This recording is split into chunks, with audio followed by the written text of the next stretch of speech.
آپ کے پاس ایک ایسا ذریعہ ہے جس کا ایک سرا اللہ کے ہاتھ میں ہے اور ایک تمہارے ہاتھ میں ہے، اور وہ کیا ہے؟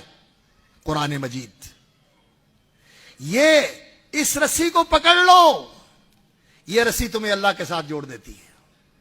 حبل اللہ المتین، یہ وہ مضبوط رسی ہے، طرفہ بید اللہ، اس کا ایک سرا اللہ کے ہاتھ میں ہے اور دوسرا سرا تمہارے ہاتھ میں ہے۔ اس کو پکڑ لو، یہ تمہیں اللہ کے ساتھ براہ راست جوڑ دیتی ہے۔ یہ ڈائریکٹ تمہیں اللہ کے ساتھ جوڑ دینے والی چیز ہے۔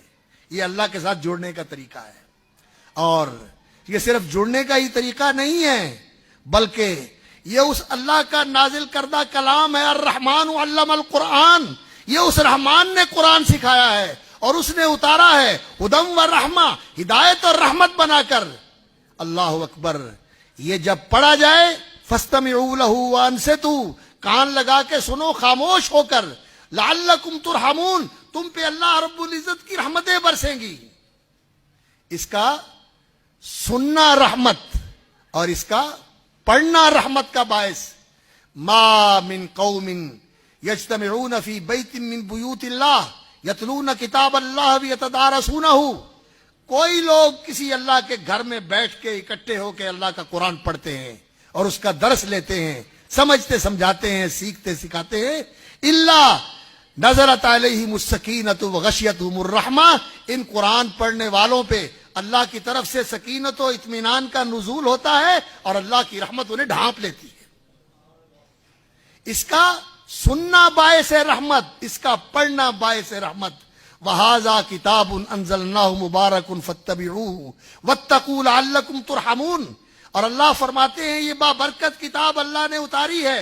وَهَذَا كِتَابٌ أَنزَلْنَاهُ مُبَارَكٌ فَاتَّبِعُوهُ، اس کو اپنا امام اور پیشوا بنا لو، اسے اپنا رہبر و ہادی بنا لو، یہ تمہارے لیے حجت اور دلیل بن جائے، یہ تمہاری زندگی کا دستور اور تمہاری زندگی کا یہ لائحہ عمل ہو۔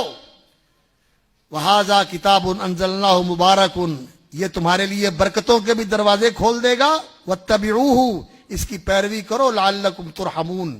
اور اللہ رب العزت جب کہتے ہیں نا لعلہ، اہل علم جانتے ہیں یہ ترجیح کا لفظ ہے، امید ہے کہ ایسا ہوگا، لیکن جب اللہ رب العزت کہیں لعلہ تو اس کا معنی یقین ہے کہ ایسے ہوگا، یہ یقینی بات ہے۔ لعلکم ترحمون، اللہ رب العزت کی رحمتوں سے مالا مال ہو جاؤ گے۔ اور وہ رحمان جس نے یہ قرآن اتارا اور اپنی رحمتوں کے حصول کا اور اپنی رحمتوں کے نزول کا یہ ذریعہ آپ کو عطا کر دیا، کیا؟ قرآن مجید۔ اللہ اکبر۔ سننا، پڑھنا، عمل کرنا، اور اگر اس کے مطابق اپنی زندگی کو مرتب کر لو، اپنی زندگی کو ترتیب دے لو، تو پھر اللہ اکبر، اس دنیا میں بھی اللہ رب العزت کی خاص رحمت تمہارے شامل حال رہے گی، قبر میں بھی اللہ کی رحمتوں کے اندر تم محفوظ رہو گے، اور حشر میں بھی اللہ کی رحمت تمہاری کارساز رہے گی، اور تمہاری منزل یہ ہوگی۔ اللہ اکبر۔ جس نے اس قرآن کو اپنے آگے رکھا اور اپنا پیشوا بنایا، قادہ الی الجنہ، یہ قرآن اس کا ہاتھ پکڑ کے اس کو جنت میں لے جائے گا اور اللہ کی بارگاہ میں سفارش بھی کرے گا۔